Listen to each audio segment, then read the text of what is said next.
warm welcome from me. For those of you who don't know me, I'm Helen Martin, one of the directors of the Gateway Alliance, but it's lovely to see lots of familiar names and faces at the session today. This is our third and final session for the autumn term for the network, hosted by Early Excellence, obviously looking at language and communication. And Andy's back with us today, which I'm really pleased to lead our final session. And there's lots of information to go through and share with you. There'll be opportunities for you to be able to feedback either, vocally, if you want to, or through the chat. At the end of the session, I'll give you a bit of an update in terms of what we've got to come in the spring term, because there's a little bit of a change to what was advertised in our programme originally, because unfortunately we're not able to come together face to face in the spring with things as they are at the moment. So I'll give you an update about that. Hopefully you have been able to access the slides for this session as a PDF. I've sent you the link that's been shared with me. I'm going to put it in the chat now, so if you hadn't had it before, you can probably click on that and be able to open those slides and have those sitting in the background if you want to. And after the session, I will send you an email to guide you to where all of the recording and the resources will be on the members area of our website as well.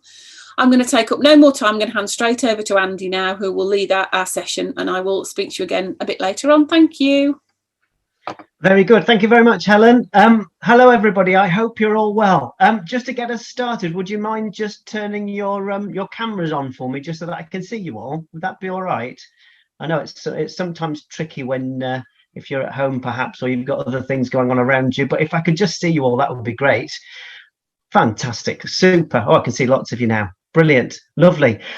So I hope you're all well. I hope you are hanging in there. It's not too long now till Christmas. Those of you who I'm sure you'll within your classrooms this morning, you'll be opening Advent calendars and doing all of the Advent sorts of things. This year, it feels even more like a sort of a kind of a special thing, doesn't it? That kind of countdown to Christmas is something that I think everybody is really gearing up to this year. Even myself, I normally the sort of person who would frown on anybody who put their tree up at this sort of, at this early stage in terms of Christmas, but not this year. I'm more than happy for anybody to absolutely go for it from as early a stage as possible, because I think everybody's just hanging in there, aren't they? So yeah, I hope you're all well. Do hang in there, do keep smiling. I hope you're going to enjoy our session today. This is our third session, as Helen said. Thinking and talking very much about communication and language, and thinking about the impact of some of the things that we can have in place within our practice to really improve outcomes for our children based around communication and language within the classroom. Okay, so I've got lots to share with you. Just bear with me a second while I share my screen. Here we go. Right, so can you all see that? Can you give me a nod if you can see that? Yeah, oh, fantastic. Thumbs up and everything. Okay, brilliant. So third session then.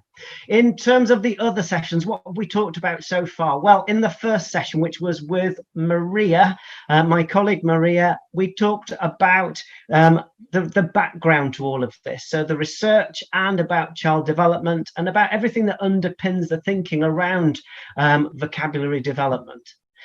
Then within the second session, so last time we got together, we talked about some of the things around our classroom planning that can have a big impact. So we talked about, for example, we talked about the structure of our room. We talked about how those different corners and bays around our classroom, whilst it's a simple feature of early years practice, it can sometimes be overlooked. And that actually something as simple as creating those communication friendly zones around the room can make a big difference, particularly for children who are less confident in speaking out loud or in forming those relationships with other children. So we're creating the context for children to be able to engage with each other as well as with that environment. Okay, within this session, we're going to build on that today. So within this session, we are going to look at some specific areas, okay? And in particular, we're going to look at one key area. And that is, we're going to look at domestic role play, all right? So we're going to look in real focus on domestic role play and about the language opportunities through domestic role play. What we're then going to do is we're going to talk about language in a wide variety of other contexts too. So what else, how else will children be needing to use vocabulary and language? What other contexts will that happen within? And what are the key considerations in terms of our practice around that? Okay. Then finally, towards the second half of our session today, we're going to be thinking about the adult role. So we're going to be thinking about, what do adults need to be doing? What key considerations do we need to have in mind when we think about how we go about what we do? Whether that be how we talk with young children across the day, so how we make time for that to happen, but also what sorts of context that will happen within, and some of the key things we need to think about around it. All right. So lots to cover, lots to think about, lots to reflect on. Of course, feel free to make notes as we go through the session, but you have already got the presentation materials, and I think you'll also get the recorded version later on as well. All right, so let's get started with the session then. So today we're going to reflect on changes to practice and provision which will better support children's speech, language and communication. All right, so we're going to think about what that practice will look like. We're going to think about what provision will look like, and we're going to be thinking very specifically about the adult role within that. All right, so a couple of things just to share with you, just as a kind of a bit of a recap in terms of why it is we're looking in such detail on vocabulary and language. ICANN, as an organisation, which is a charity, who what they do is they work on supporting children in terms of language and around research in language and vocabulary. So ICANN training and ICANN research, I think, is always quite an interesting thing to be involved in.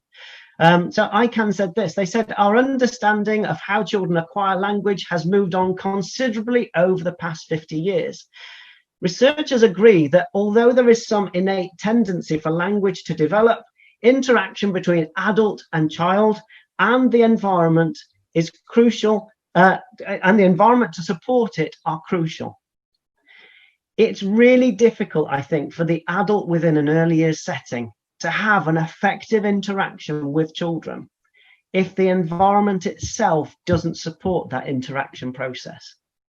It's really hard, I think, if the environment itself does not lend itself to curiosity, inquiry, exploration, and so on.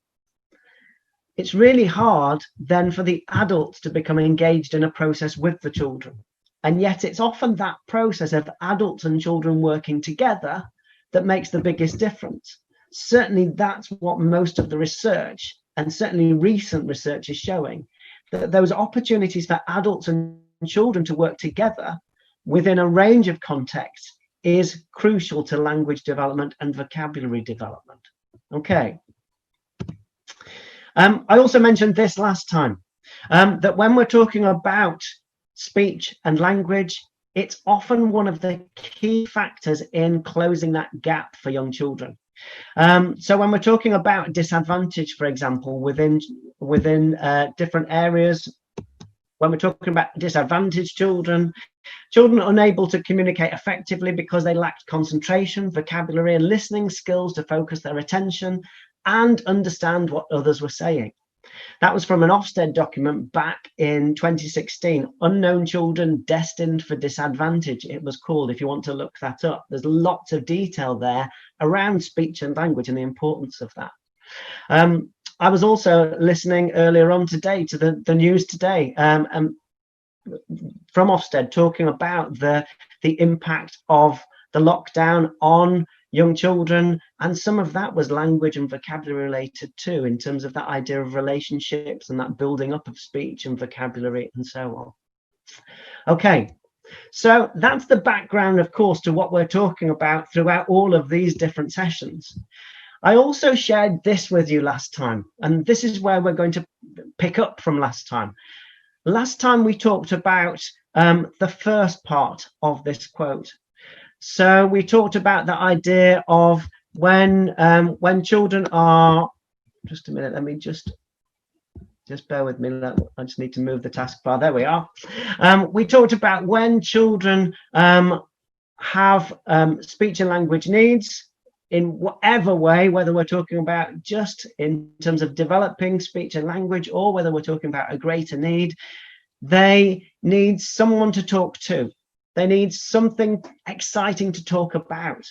They need words to use. They need someone to talk to who is interested in what they have to say.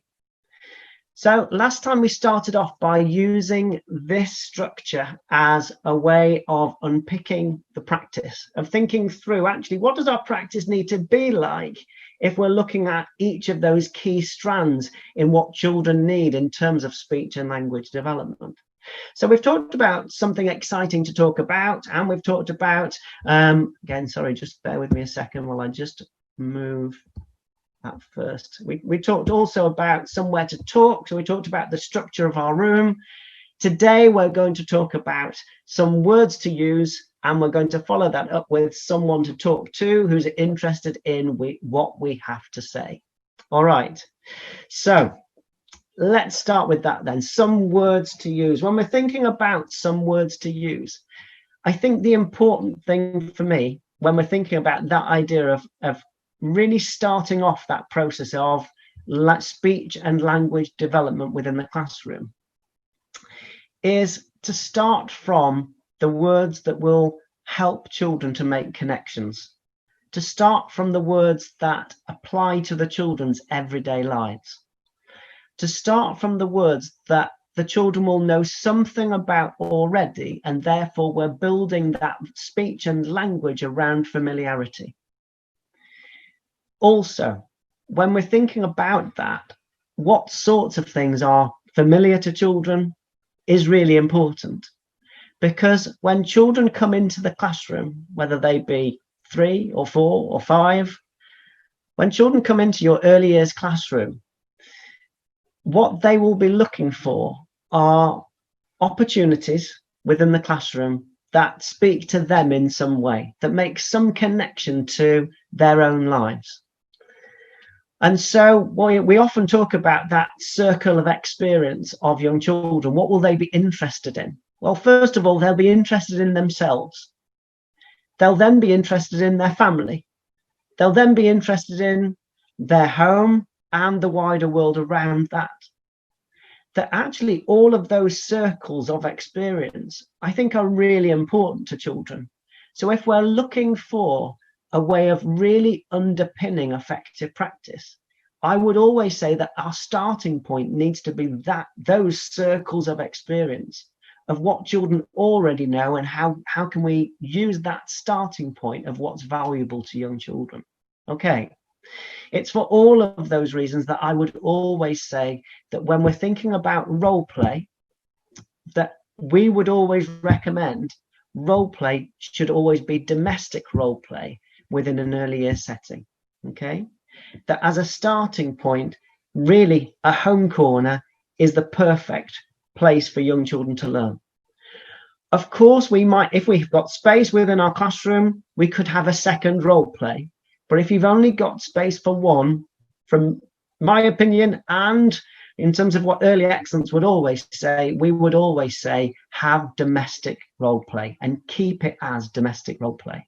All right, because when we think about domestic role play provides children with the opportunity to explore familiar vocabulary, but also to build on that familiar vocabulary.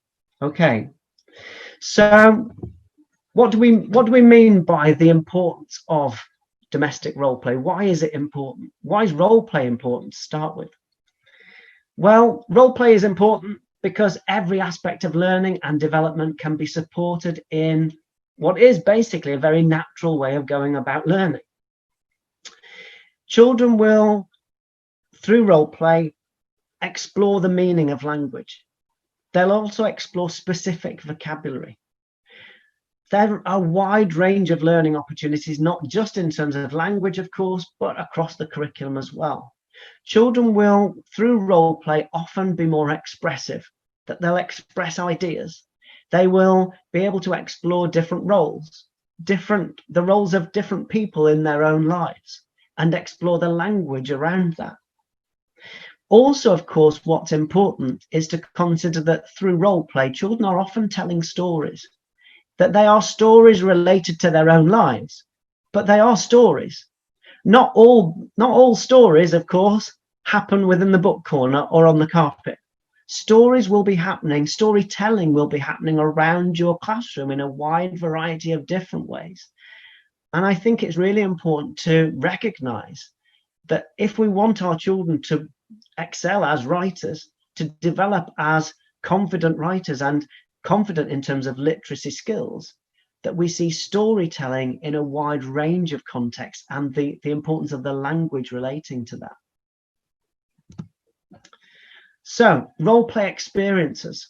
When children engage in role play, they're expressing themselves, of course. They're exploring language. They're exploring how to cooperate and work alongside others. And they're using a wide variety of language and other skills in different ways, including mathematical language, of course. Domestic role play particularly can be really rich as an opportunity for mathematics, which again is something that is often very much overlooked. Key things to consider here. Now, this I think is really important, and for me, particularly important, I think, at this time of year. First one on this list, make it permanent.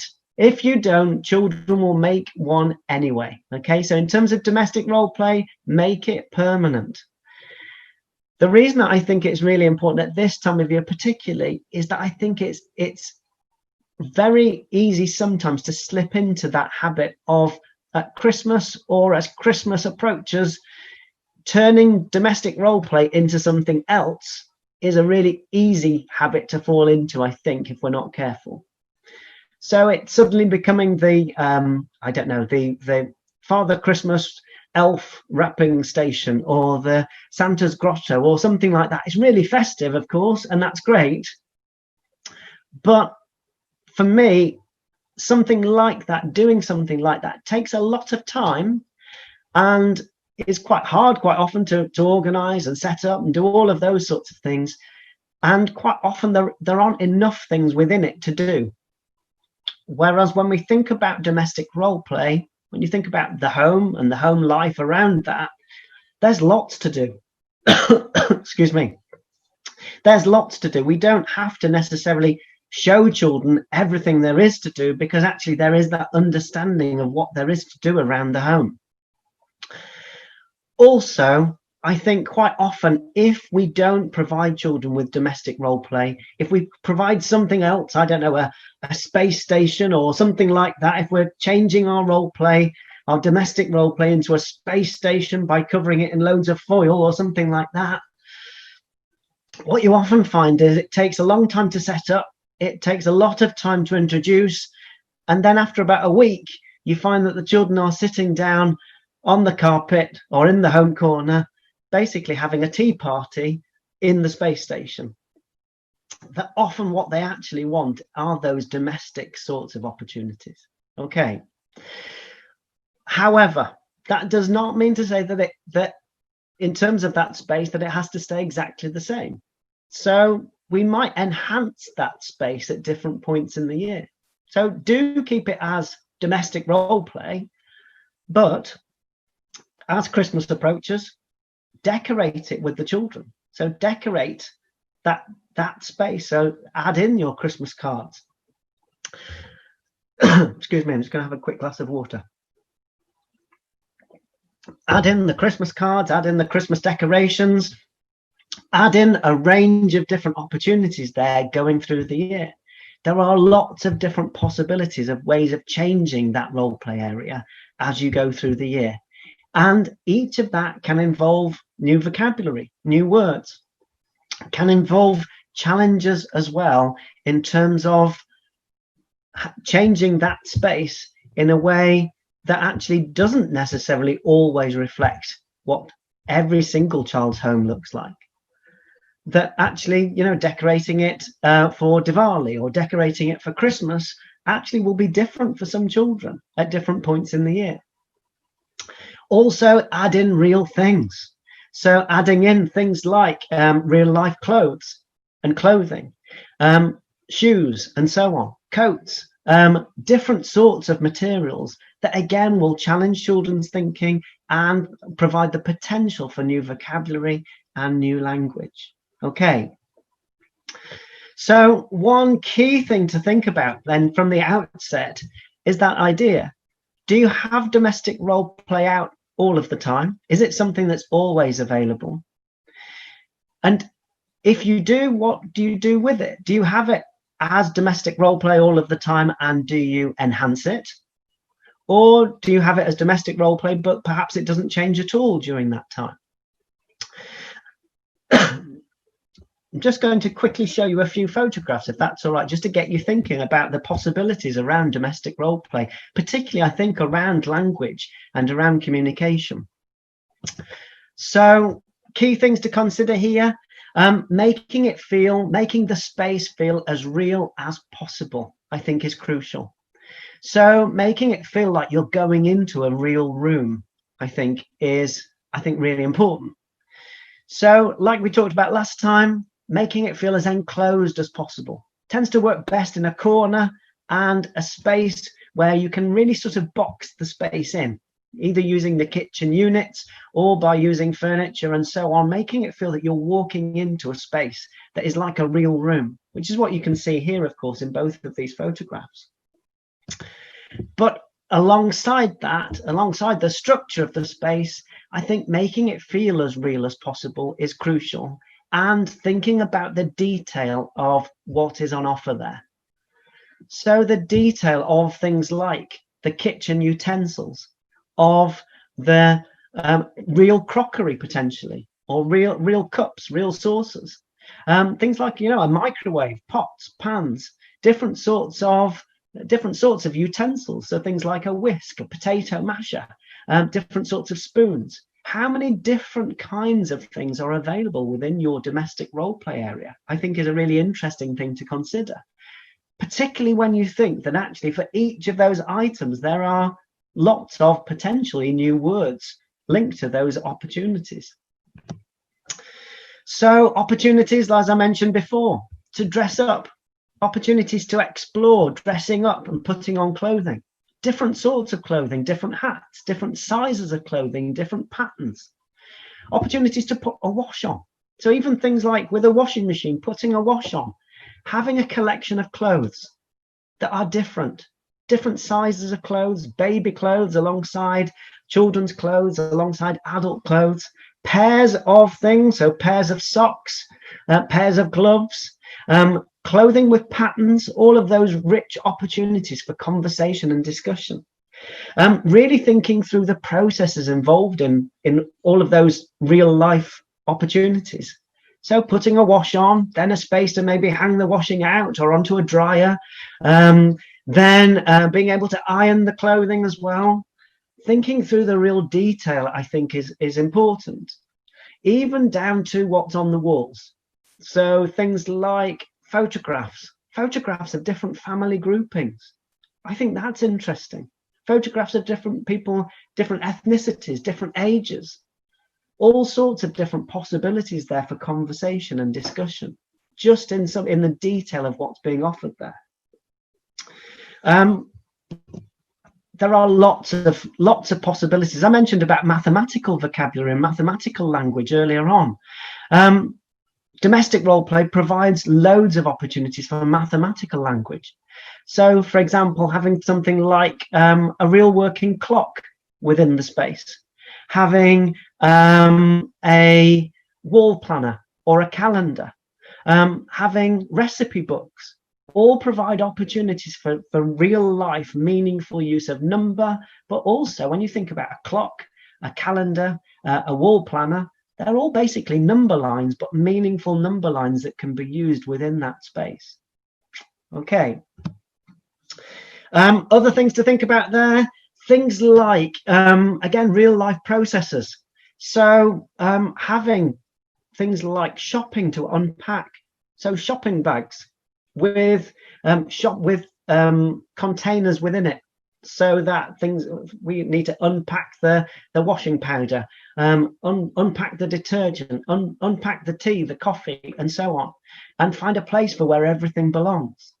Again, that's potentially mathematically rich. If you think about all of the different shapes and sizes of containers that we have, if we're getting out different tins, if we're getting out boxes of things and so on, then actually there are again loads of possibilities to explore the language around mathematics, and specifically the language of shape, of course. Now, of course, that in itself isn't going to replace the direct teaching that you do on shape, for example, but it is going to provide you with one of many, hopefully, one of many real life opportunities to embed the language that you have been teaching. Because unless you provide those real life opportunities to embed language that you've taught the children, actually that language will vanish. And if they're not using it, they will lose it, I think. If they're not using that vocabulary, if it's not being embedded through the environment that you have there, that you've introduced, that you've carefully resourced, then actually the language, the words that you're introducing as part of direct teaching will unfortunately probably vanish in terms of the children's use of them. Okay, so lots to think about there. Other key things you might want to consider, we talked about mathematical possibilities around shape and so on. Also lots of potential for measurement there, particularly around baking and so on. Dressing up things, I think, is quite an interesting thing to consider. If you're lucky enough to have a large space, then having perhaps a domestic role play area and then a dressing up space next to it with a mirror, again, I think is really interesting. Mirrors are fascinating to young children. They love mirrors. Young children love looking at themselves. Even just that simple or seemingly simple exploration of looking at yourself in a mirror. If you're 3 or 4 or 5, you will find that fascinating. So add into that things like different hats, different glasses, sunglasses, different jewelry, perhaps different shoes, different sizes of shoes, and you've got loads of possibilities there. Loads of possibilities for conversation and discussion, lots of opportunities for real fun, I think, for exploring, for laughing, for joking, but also for language development, for language possibilities. Okay, right. I'm just going to, just bear with me a second. I'm just going to stop sharing my presentation just so that I can get you all back on the screen again, because I just want to just get an idea of what you think about some of those things there. Okay, so would you mind just turning your cameras back on for me if you can? Just so that I can see you. There we are. Oh, there we go. Lots of you coming back on. Brilliant. Okay, so some thoughts around that I think would be just quite interesting just to get from you, if that's all right. Domestic role play. Where do you stand on that? Where do you stand on that within your current classroom? Do you have domestic role play available continuously? Would be a first question. Could you give us a quick show of hands? Who has domestic role play available continuously right the way through the year? Okay, yeah, so that's interesting. So that's there's a sort of quite a split there. So sort of roughly half and half of the people that I can see there. Really interesting. Okay, so could you put your hands up again, those people who do use domestic role play? Okay, right, so I'm going to apologize for this, but I'm just going to pick on one person just so that I can get a little bit of conversation going. Nicola Field. Hello, Nicola, how are you? Are you okay? Yeah, good. Thank you. I'm a bit sad about role play at the moment, domestic role play, because we've had to just take so many resources out because of coronavirus, really. So all the soft furnishings and things, the dressing up clothes that we can share, we've had to take out. So it's looking a bit bare and a bit dull. And so the play isn't as good as it could be, but we normally do have those things. No, there. I get that. I think there's a good list of things there that we really would like. We haven't got there, but yeah. Yes. Not too. Yeah. I think yeah, absolutely. At the moment, in the current pandemic and all of the things that go with it, of course, it potentially is more difficult. And I completely understand that, you know, that what you were saying there, Nicola, about the idea of soft furnishings and dressing up things and all of those sorts of things. Yeah, that would make me sad as well. I completely understand that. Those of you who perhaps don't have domestic role play at the moment as something that runs right the way through the year, would you normally do? If I reframe the question, would you normally do? Put your hand up if you would, under a normal circumstances, in terms of a normal year, would you usually have domestic role play available? Hands up, who would? Show of hands. Yeah, okay, all right. So yeah, Nicola, you're absolutely right. I think that idea of the importance of domestic role play, I think, is crucial. That idea of at the moment, of course, that's more difficult. I completely understand, but I think it is often a space that as adults we find it quite difficult. That I think as adults, often within an early years classroom, we often get sort of cold feet around some spaces of the classroom. That there are some spaces that we think, oh crikey, that's, you know, I haven't done anything with that space recently. I need to kind of freshen it up. I need to do something a bit different. And I often meet people as I go out and about and go to schools and work with schools and settings who start off with domestic role play early on in a school year, but then kind of after half term in October, they're already starting to think, I wonder what else we could do with it that would be more exciting. Whereas from my point of view, from our point of view at Early Excellence, we would always say that actually, when you think about what young children find exciting, actually, it's often that simple act of being able to express their own ideas, to play with what they know, to play with the roles of other people that are familiar to them, so their familiar environment and so on. Okay, can I ask, I think Alison Payne, sorry to pick on you, Alison, would you mind just unmuting yourself if you can? Yep. Hi. So in terms of domestic role play, I think you were one of the people who said you don't normally have it. No, well, we have it. We tend to have it for the first term, and then the children kind of peter out using it. It doesn't get used. So then we've got a post office at the moment. I see. But we have quite limited resources in terms of what the school has. I've bought some stuff in, but looking at the pictures you have, I've got hardly anything in terms of the resourcing that you have. And obviously at the moment, there's no way I can ask my head for anything at all. So that's the issue I have, is actually funding it. I've spent a lot of my money, which I'm very loath to do because it gets very expensive. But I do have it for the first term, and actually I will think about putting it again in the spring term. Yeah. I do think it's well worth thinking through. I do think that idea of having domestic role play throughout but enhancing it is often more sustainable in terms of the adult time than having different things that you perhaps change each half term as you're going through the year. That often I think people will get into habits of changing things over very quickly, but that actually you don't necessarily have to. It's just something to think through. There's not necessarily a right or wrong way of doing it, but I do think it's quite interesting to reflect on. Yeah. Okay, right. Now I'm just having a look. It looks like some people have put some messages in the chat. Oh yes, we have. Just bear with me a second, because I know there were some of you who weren't able to necessarily join in by using the camera or by unmuting yourself. Let's have a look. So Tracy Doherty, hello Tracy. She says we have 3 classes. Each class has a domestic role play area for a term, mainly due to resources. We try, again, what you were saying just before, of course, we try to ensure other areas are familiar to the children, such as school, shop, or doctors. Yeah, definitely. Okay, interesting. And then let's have a look. This is from Alison Lunn. She says, we have role play continuously. We decorate it for seasonal celebrations such as Diwali, Christmas, Chinese New Year, and Easter. We add enhancements, for example, dolls when children have had a new baby, or brothers and sisters, new pets.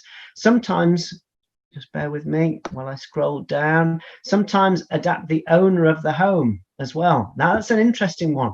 There's currently a blog on the Early Excellence website that relates very, very much to that, linked to the work of Bincombe Nursery, which is down in the south of England, I think it's in Devon, where they do a lot of work with that idea of introducing role play. So that idea of introducing a baby to the home area, and that talking about, well, what are we going to call the baby? How do we carry the baby? And all of the sorts of things about really making it a special event rather than the baby just being there as part of the resources when they first go into the room. Also, in Nursery Rhyme Week, it sometimes becomes Polly's house, where Polly puts the kettle on, or Old Mother Hubbard's, and how do we get food for her? Yeah, brilliant. Okay, great. Really good, interesting thoughts there. Interesting that there's quite a range there, isn't there, between people who are saying that actually, yeah, domestic role play all of the time, to people who are saying that actually we have domestic role play for a short period of time, and so on. I certainly think it's something to reflect on. As I said before, there's not really a right or wrong way of doing it. I think justifying it in terms of your own children, I think is the key, isn't it? That actually what you're saying about what your children need is the key. But I certainly think it's something to reflect on. Okay, right, let's go back to the presentation. Just bear with me a second while I put the slides back on. Here we go. So let's move on from domestic role play and the language and vocabulary around that now. Let's move on to, having thought about domestic role play, let's move on then from that to other sorts of vocabulary, other sorts of words that children will need or will be using around your environment, both inside and outside. What sorts of words do children need to be able to use? What sorts of words are important? Well, of course, there are lots of words. Words that help me solve problems or make decisions and find out. Now, where might that happen? A rich problem-solving environment also tends to be a rich environment in terms of speech and vocabulary. So one key thing to think through is, where do you see problems being solved by your children? Which environments, which areas of your provision inside and which areas of your provision outside lead to children to solve problems and make decisions and explore? We often find that the more open-ended materials, the more open-ended opportunities, where if we offer something that isn't really anything very much until the children decide what it's going to be, often those materials tend to be the most valuable in terms of problem solving and collaboration, particularly outside where the resources or materials can be much bigger. So you can see in the photograph here what the children are doing there in terms of making dens and making structures that fit their imaginative ideas. What they're doing there is basically creating a collection, creating something out of a collection of crates, and that they are problem solving as part of that. The size of the materials means that they are having to work together to do it, that they are collaborating as part of that, and therefore it's often communication rich as an experience. Okay, so you might want to consider that idea. Where within your classroom do you see children solving problems, having to make decisions, having to work things out? Where do you see those sorts of things happening? Are there hotspots around your classroom where you see those that problem solving happening and those decisions being made and working things out? But at the same time, perhaps, are there cold spots? Are there spaces around your room or outside where you think, actually, there's not a high degree here of working things out, of really starting off with a process and then working through it? That often, if we're looking for high levels of engagement, that problem-solving nature is the key to it. And it's also the key to language and vocabulary too. All right. So you might want to think about that idea. Other key things to think about. When we think about the idea of working together to solve a problem, what does it look like in a variety of contexts? What does it look like in terms of water play outdoors, for example? Does your water play outdoors offer lots of possibilities for solving problems, for working things out, for trying things out? What other words will children need? They'll need opportunities to negotiate, opportunities to build friendships and work with other children. Again, simple, I think simple open-ended resources, but enough of those resources tend to work best in terms of that idea of children working together. Also, in terms of outdoors, think about the size and scale of those materials. So opportunities to lift, to carry, to transport, to work together, I think are really important in providing that collaborative nature that is also rich in communication as well. That when you look at this photograph, there are, of course, all sorts of words that can be explored, all sorts of words that can be introduced as well. Words including positional language, over, under, through, around, and so on. Words also that involve the materials themselves and the shapes and the structures themselves. So again, the potential there for mathematics and for mathematical vocabulary, I think, is great. Also, words that help me share my ideas. If children are using open-ended materials, so again, collections of crates, tarpaulins, collections of wooden planks, wooden poles, and so on, then the open-ended nature of those materials forces children to have to share their ideas with somebody else. That if they're going to work together, because they need to work together to lift and to carry, then they also need to be able to say, I'm putting this over here because this is going to be my trap for baddies. This is going to be my shelter, my home. It's going to be all sorts of different things to them. But they're going to have to try and communicate that. The open-ended nature of the materials provides the context for a rich context for that communication to happen within. Okay. So, as a starting point then, when we think about quality talk, when we think about opportunities for talk, for speech, vocabulary and language, whether we're talking about inside or outside, it's really important to think carefully about the nature of what's on offer in terms of that continuous provision of what's always available to those children.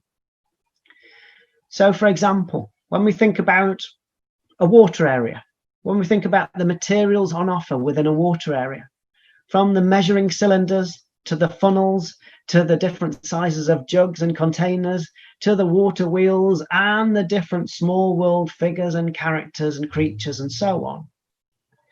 Have we thought as a team about the language and vocabulary that needs to be explored within that space? That the sensory experience of using water within that area will provide the perfect context for exploring all sorts of new words. So from language around filling, emptying, tipping, pouring, so things like full, empty, liquid, solution, to floating, sinking, and so on. All sorts of words that can really be embedded within that particular space.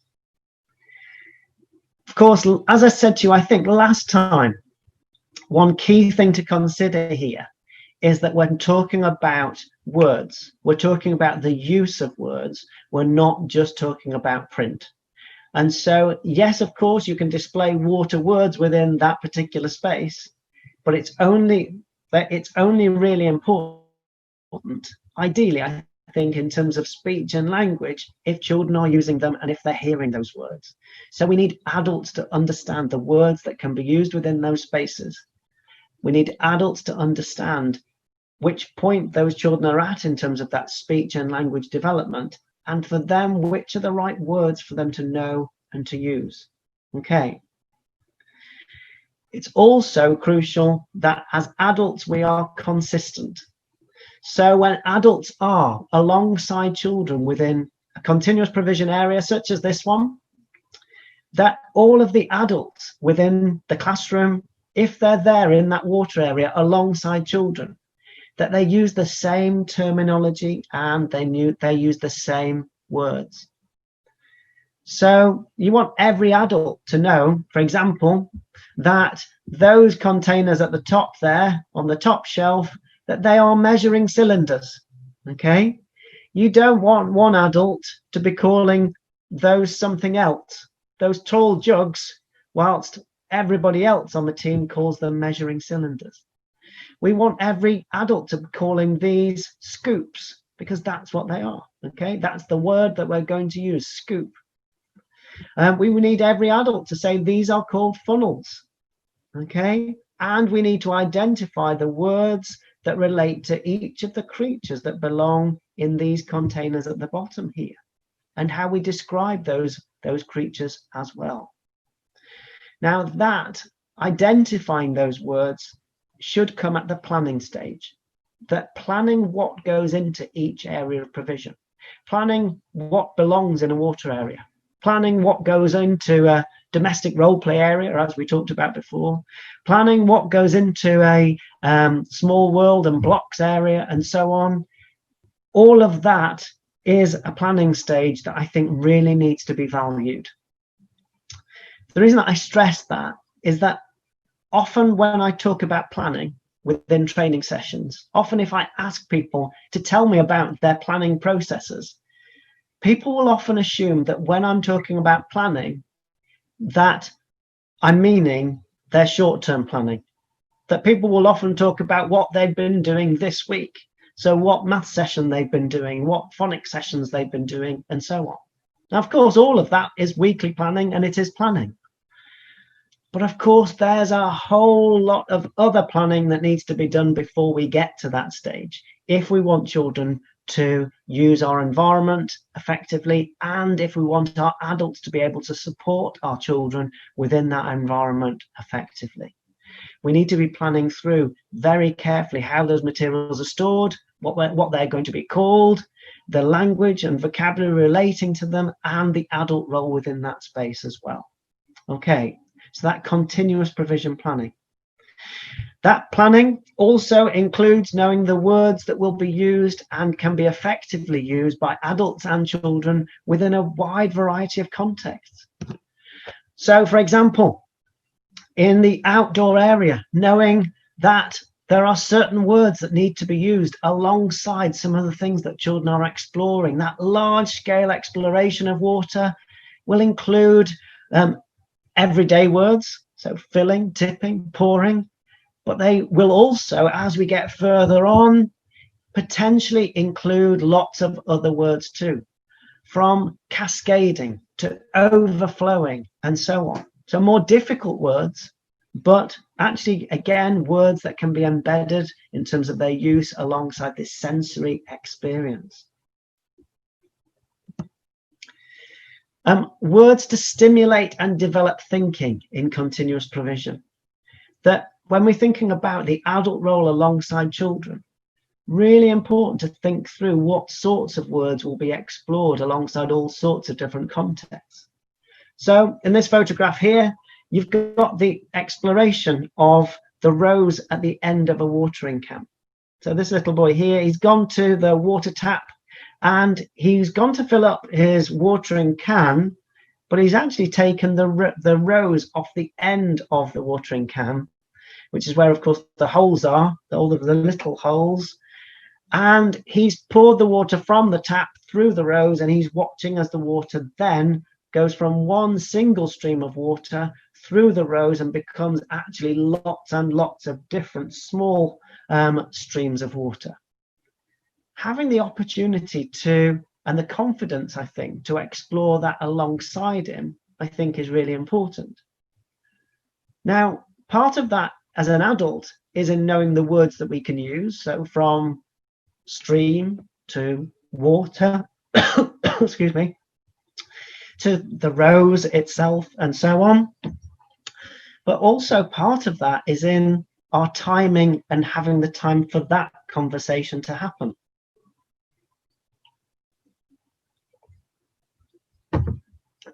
Now, that in itself, I think, is a key consideration. We're going to come back to that later on. That idea of time.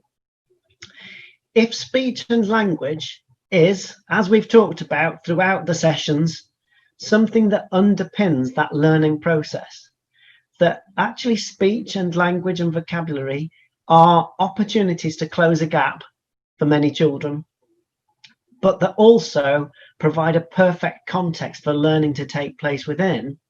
If speech and language is so important, then we do then have to consider these sorts of moments as crucial. And that if there are other things perhaps going on around the setting that take over from those sorts of moments, where an adult can be alongside the children as they're exploring, then I think a key consideration is that right in terms of our practice? Do we need to value those moments where we can talk alongside children, where we can have conversations? Do we value conversations enough as part of our practice? Okay, we'll come back to that a little bit later on. We're going to think about that idea of timing. We're going to think about that idea of the sorts of opportunities that are there within our classroom and within our outdoor space in order for adults to be able to engage with children. Okay, so there will be lots of invitations to talk within your indoor and outdoor areas, from exploring water, as you can see here, to exploring water in other contexts too, to exploring water by exploring new materials, additional materials, these small tubes to explore. All of them provide the context for talk. But then I think a key consideration is when those contexts for talk happen, do we have the opportunity to really make the most of them? Because the provision itself will only get us so far. It will only get the children so far. That without opportunities to have that conversation, to have those learning conversations, actually we could be missing a lot of valuable learning and opportunities to really extend vocabulary and language. Okay, so this provides an opportunity for talk, but would there be the opportunity, would that opportunity be taken? Would we grasp it? Would there be the possibility of engaging with a child alongside that opportunity? Would there be opportunities to test out hypotheses in this space with children? Is that something that could happen within your setting? The reason that I ask that is that when we think about what goes on around the room, of course, early years classrooms are busy, busy places. Outdoor areas are busy places.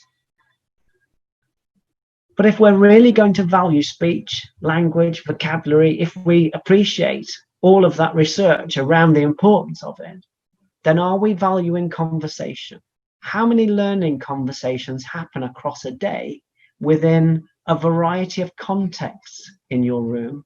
I think is a really important question to ask. How many times do we have a conversation? We can often find that we're talking a lot, that we're using our voices a lot, but how many times do we have a learning conversation? Either there as part of what's going on there in that moment, or perhaps after the event, perhaps on the carpet at the end of a session. Either way, having those opportunities to talk, I think is vitally important. So this provides an opportunity for talk, as does this. Opportunities to explore and enhancement. So a child has had a visit to the hospital, and this is a simple exploration or potentially complex exploration of X-rays and the human skeleton. Now that's the sort of thing that actually, in terms of speech and language, can go in so many directions, so many possibilities there. Again, is that the sort of thing that there would be time for within your setting? If not, What's the barrier to that happening? I think is a really interesting question to ask.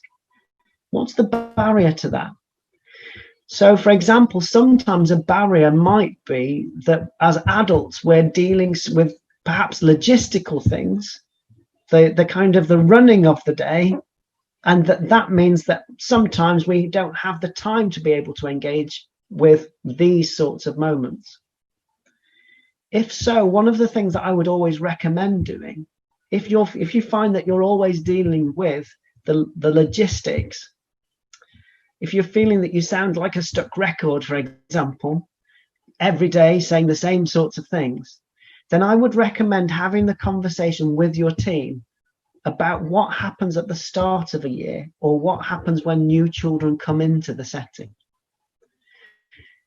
Ideally, what we would always recommend is to have a period of time, a number of weeks, where the priority is to support children in being independent, in working alongside them, in showing them where things belong, how to get things out, how to use materials and resources appropriately, to really model and support over a period of time the structures and routines within the day. If enough time is really given and really valued at that point in the year, early on in the year, what you tend to find is that later on within the year, as the year progresses, actually you don't need to spend as much time on that, meaning that actually adults can start to engage with the children more alongside what they're engaged in. Okay, so really important to think through that idea of, if we aren't able to have those sorts of conversations and discussions within an area of provision, what's stopping us? What is the barrier to it? And is that thing more important than what we're talking about here? Okay. Other opportunities. I mentioned an enhancement here, that idea of an enhancement on a light panel, X-rays and so on.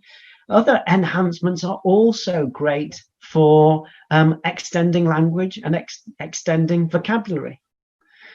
One interesting one, I think, is this idea here.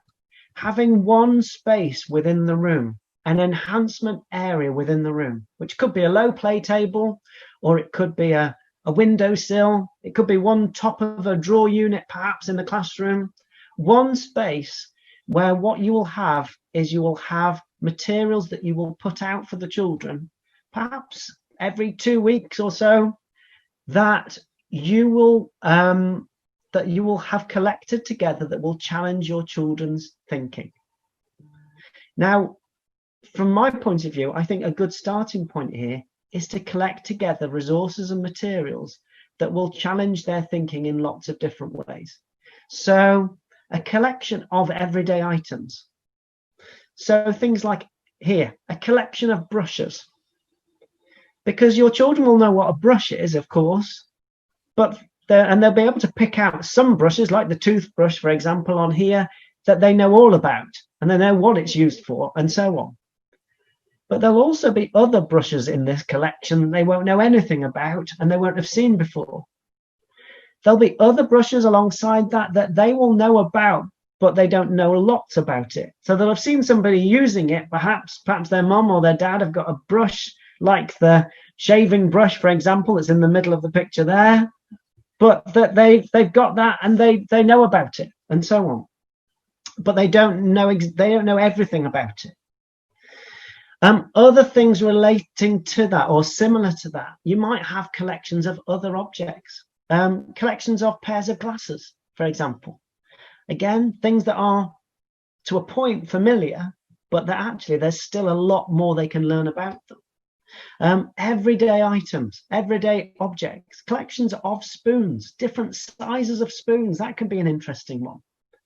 All sorts of things that will get children talking about what they know about, but also making them realize that there are some things they don't necessarily know about, something that actually they thought was quite familiar. All right, so an enhancement area in order to extend vocabulary and challenge children's thinking. So again, let's just stop for a minute or two just to give us a chance to think about that, shall we? I'm just going to stop sharing and just go back to you people over here. Would you mind just turning your cameras back on for me again, if you wouldn't mind, if you can? There we are. Don't worry if you can't, because I know there are some people who can't, but if you can, that would be fab. Great. Okay. Right. So quite a lot to think about there. In terms of that idea of open-ended problem solving. Okay, so materials for problem solving and the open-ended nature of it. What sorts of areas do you feel that happens within? I was sharing with you quite a lot of photographs around outdoor practice around that. In terms of your practice at the moment, quick show of hands again. Who feels confident that in terms of outdoor practice, you have those open-ended possibilities to support children working collaboratively, working together, and in terms of speech and language? Oh, lots of pairs of hands. Okay, so let's go to Jenny. Thank you very much, Jenny. How are you? You all right? All right. Yeah. Hi, Good. Thank Jenny. you. Are you okay? Yeah. Yeah. We've got lots of things like crates, real bricks, tarpaulins, ropes, broom handles. We've got some staircase spindles. They're just random things that we can pick up. Brilliant. Yeah, those sorts of open-ended things I think are really important. I think also you tend to find, I don't know whether you've seen this as well, I'm sure you will have done, that children you don't need to worry about progression necessarily, because the progression is there happening right in front of you. That children, because those materials are open-ended, they'll use them in a very simple way to begin with. They'll pick them up and not quite know what to do with them and so on. They perhaps won't have seen anything quite like it before. But then actually by this time of year already, they're starting to make structures with it. They're starting to make dens with it, perhaps, to make enclosures and so on.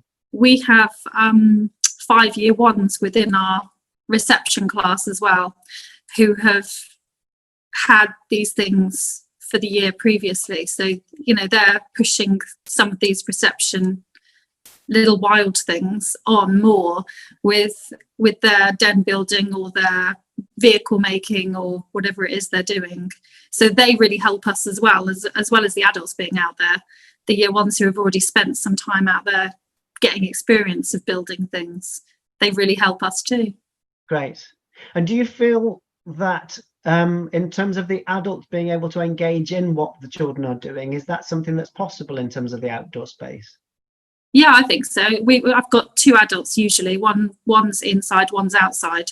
So yes. There's usually somebody out there joining in the game, or what happens if you do this, or yes. Oh, that won't fit. What could you do about it? That type of thing.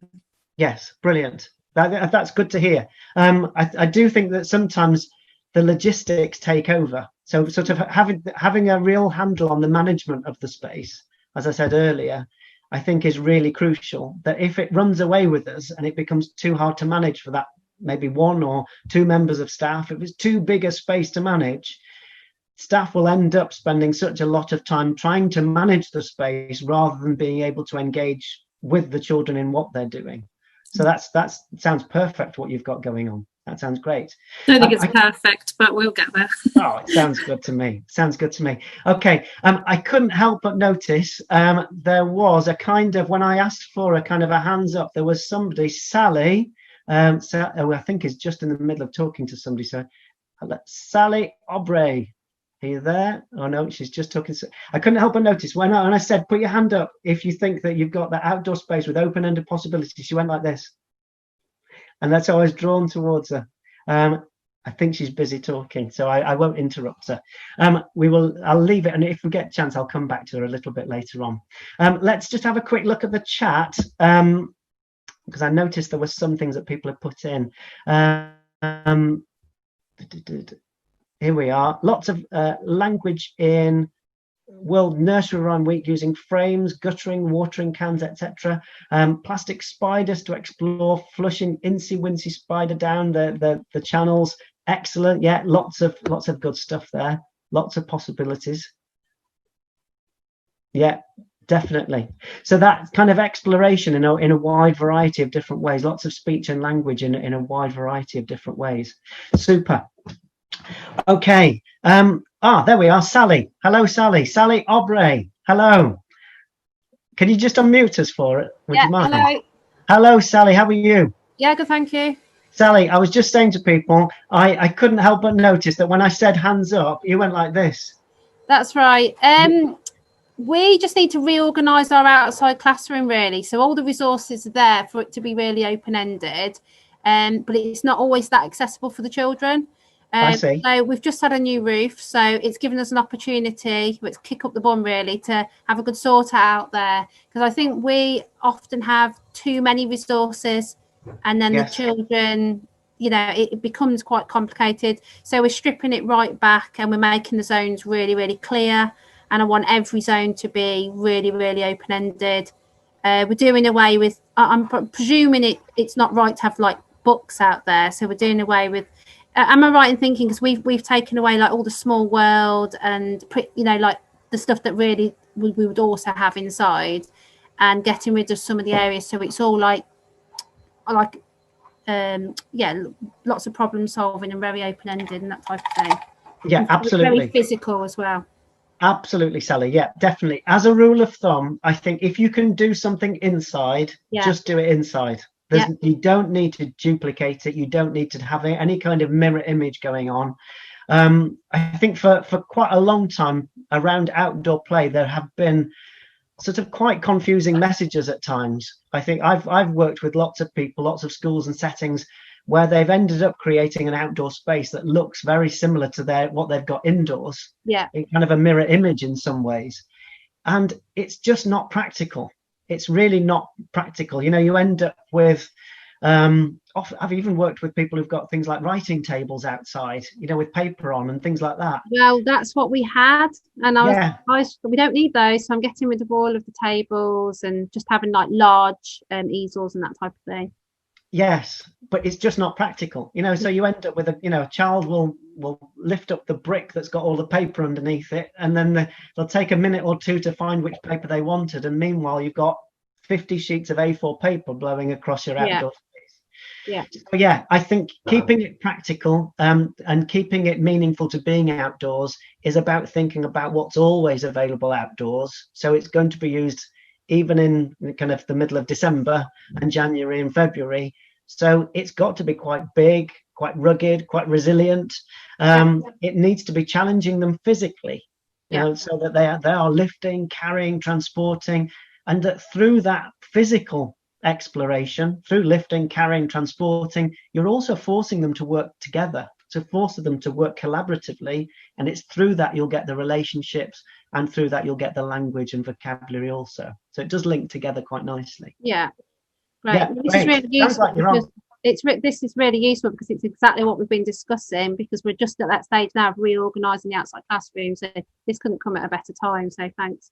Perfect. No, it's all right. Pleasure. Yeah, it sounds like a really interesting project. I think that kind of idea of really taking it from where they have been or where you have been, and then sort of having a clear vision for it, I think is really important. Yeah, good stuff.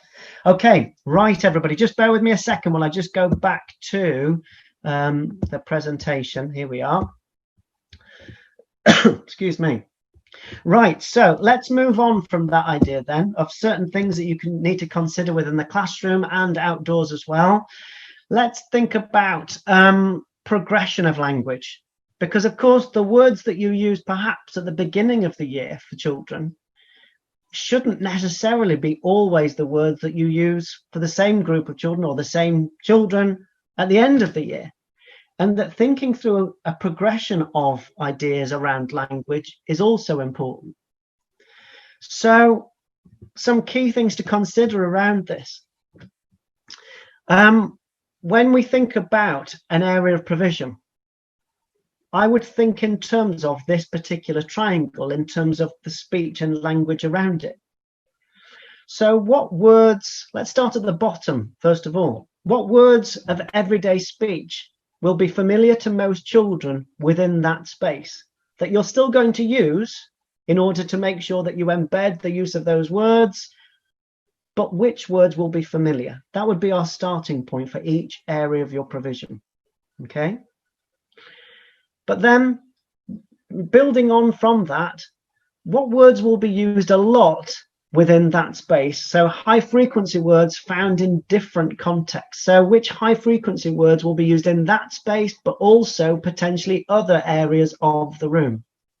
That would be my second list of words to think carefully about. High frequency words that will be used in one space, one area of provision, but also will be used in other areas too. Then my third group of words would be our low frequency words. Okay, and these would be words that are just specific to this area of provision. They're still useful words, of course, but they're useful really in a very specific way. So we're building up really that understanding of different words used in different contexts that can be used across the classroom, but also words that actually are just very specific. So if we were thinking about a water area, for example, words of everyday speech familiar to most children in the water area would be things like water, fish, wet, dry, warm, cold, and so on. We'd move on from that to high frequency words found in many different contexts. So melting, full, empty. So you'd find that those words potentially in different contexts. Then you'd go from that to low frequency words, words which are not going to be used as much, but are specific to this space. So in the water area, dolphin, driftwood, float, sink, stream, puddle, evaporate, liquid, droplet, swim, and so on. So I would always recommend when you're thinking about that continuous provision plan for each of those spaces, think about the words, think about the vocabulary, as we mentioned earlier on, in terms of those different spaces, words that can be used, but also really think carefully about that hierarchy of language. That there'll be some words that children just know and you're just going to use them. There'll be other words that are really specific that you really need to think about and you need to plan for their use within the space. Okay. So when we're thinking about language, really important to make sure there are opportunities for adults to join children and explore with children, to be alongside them.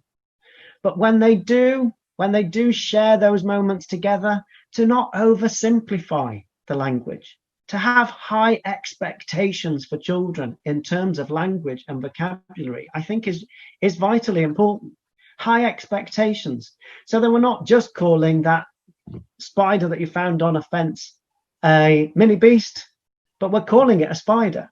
We're talking about in detail the parts of that spider perhaps, and that if we as an adult don't know that, then we model how we find out that information. We work with them and we find it out, so that we don't just say mini beast, we talk about what type of creature it is.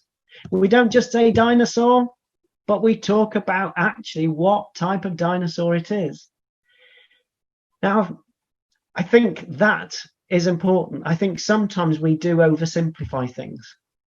We get into the habit of just grouping things when actually we can extend vocabulary in quite a specific way by thinking about the detail. Okay, so as an opportunity to reflect after the session, I would recommend that you have that conversation with your team. Think very carefully with your team. Do you use specific, detailed vocabulary when you're talking with your children? Do you have high expectations in terms of your children's use of language and vocabulary within the classroom? So it's not just a dinosaur, it's a stegosaurus. It's not just a dinosaur, it's a Tyrannosaurus Rex, and so on. You will find, of course, some children will be the experts in this already. And this is the perfect way to really value them and give them an identity within the group. Okay, so something to come back to with your team and to discuss. Right, let's move on then to the final part of our quote, and that is someone to talk to who is interested in what we have to say. All right, someone to talk to who is interested in what we have to say. I mentioned earlier on to really think carefully about what are the barriers. What, if anything, are the barriers to children talking with adults. Because this photograph here is a photograph I use quite a lot in training, but it's often something that I think doesn't happen enough. That with a messy activity like this is a clay area, often adults will take the opportunity to observe, to be watching from afar, rather than really getting in there and doing. So to really get in there and to squidge that clay between your fingers, to really get in there and have that learning conversation and relationship, that's the important thing. Writing about it, recording it, photographing it is not as important as that moment. Okay, so when we think about barriers to effective communication and language, when children are asking questions, when children are being curious, one big question is, are we there? And what is the barrier to us being there? Okay, so we're aiming for this middle section here. This is taken from the DCSF 2009 publication from National Strategies Documentation. And it showed this. This has been highlighted in lots of research, including the EPSI research that you might want to come back to, the EPSI research, EPPSE, EPSI research. And that research and this from the National Strategies highlighted that when we're talking about effective teaching in the EYFS, when we're talking about the really impactful times that we have within the classroom, that whilst there will be highly structured times, directed teaching times, whilst there will be times where we can't always be there, the times that actually have the most impact is this middle bit here, where you have child-initiated learning and you have a sensitive adult who is working alongside that child, not taking over, but supporting and engaging and adding in new learning in a sensitive, careful way to extend new thinking and introduce new vocabulary. Now that is highly skillful. That idea of working alongside children where they have had an idea and that actually you're there to facilitate, support, and extend at the same time, that's really skillful. It takes some doing. So if we were thinking about the adult role here carefully, I think a key thing to consider is, are your staff confident in that role? Do your staff feel confident in engaging in what the children are already doing, in their child-initiated ideas where adults are joining them in what they're doing? Okay. Alongside that, does your timetable allow for that to happen? Does your timetable allow for adults to engage with children within child-initiated times? Because if not, then are we missing out on opportunities? Are we missing out on opportunities to extend the vocabulary, to embed vocabulary, to make learning meaningful in a variety of different ways? Because there's really no point planning that effective environment if actually our adults are always somewhere else. If our adults don't engage with the children within that space, then we could be missing out on vital learning opportunities. Okay, so as Margaret Edgington said, children need an environment where staff have time to listen to children's concerns and where children are encouraged to use adults as a resource. Okay, so lots to think about there. Key things around research linked to this. There are lots of different pieces of research linked to this. From the ICANN report, which highlighted that there is increasing evidence that the amount of oral language input received can have a marked effect on children's communication development, but the type of this has been shown to be equally important. Features such as encouragement, positive reinforcement, and a range of different types of language relate to both language and intellectual development. Other than that, alongside that, lots of research around the idea of how language is one of the most important things that underpin that learning process. And Julie Fisher, in this text here, interacting or interfering, highlights lots of opportunities for reflection on that role of the adult. So when we're thinking about interacting, think first of all about the children. Think about whether they're relaxed, comfortable. Are we giving them time to respond, time to think? Are we giving them time to lead an interaction?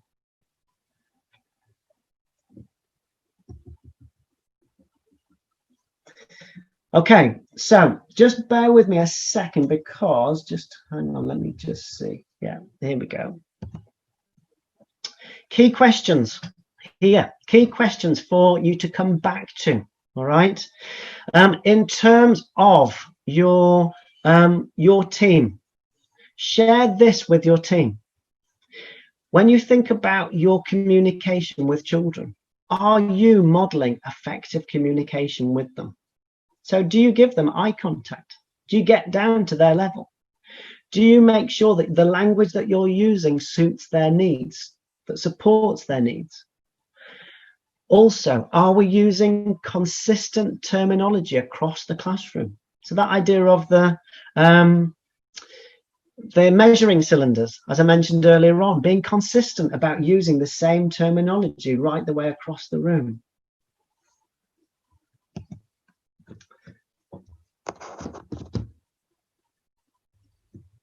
Okay, other things to think about here. When you think about and discuss with your team, think about how complicated sentences are.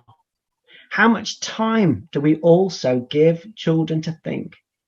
One key thing here is that waiting time.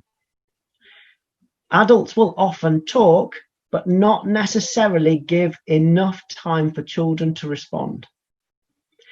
We would always recommend that when you're there working with children within an area of provision, make sure you wait.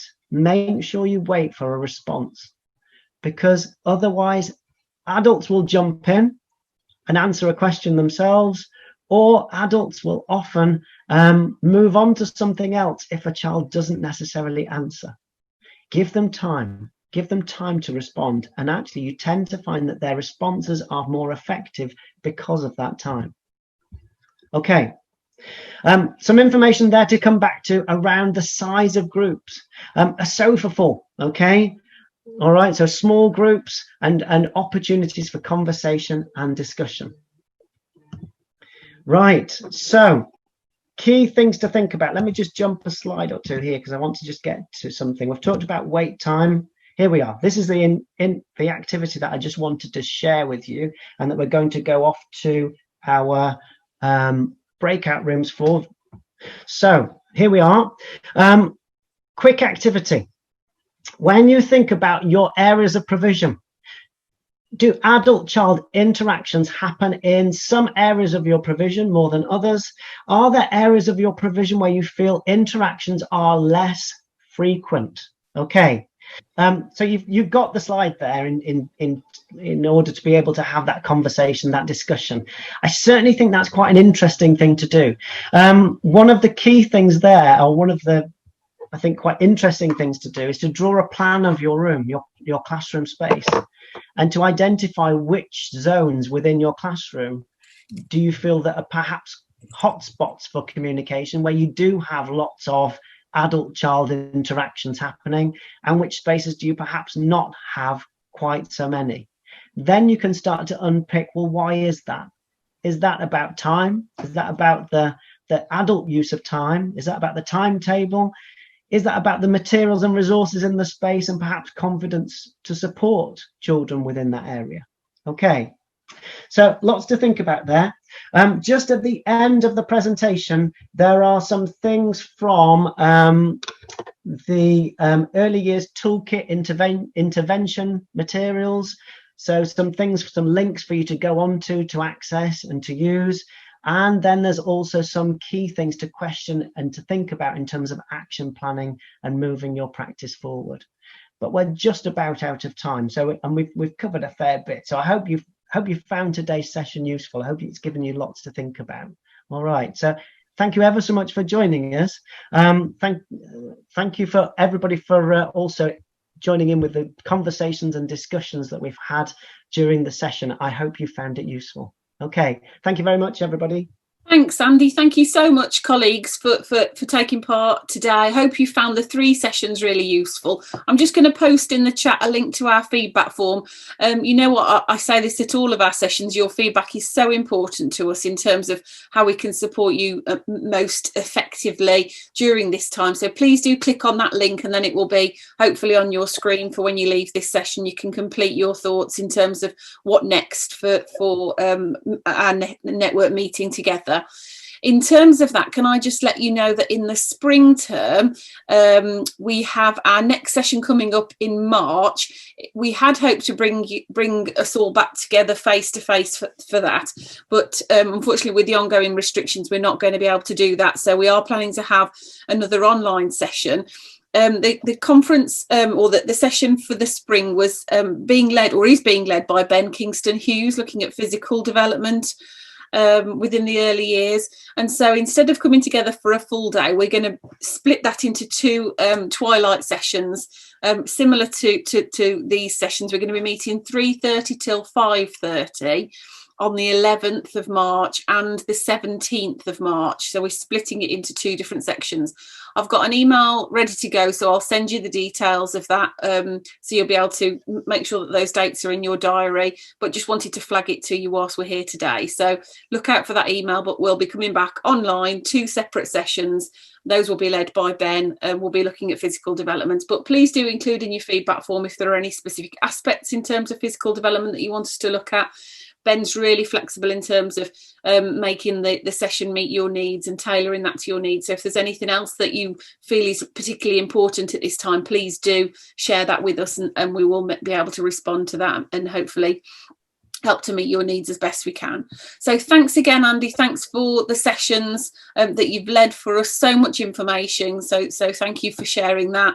Thank you, colleagues, for engaging. I'll send you a follow-up email with the link to the slides and the recording as soon as possible. I'll just post the feedback form link in the chat again, if that's gone up the chat slightly. And I will let you go now. So thank you ever so much, colleagues, and have a lovely Christmas when it comes. Anyway, I hope you have a good break. So thanks again. Take care, everybody. Thank you.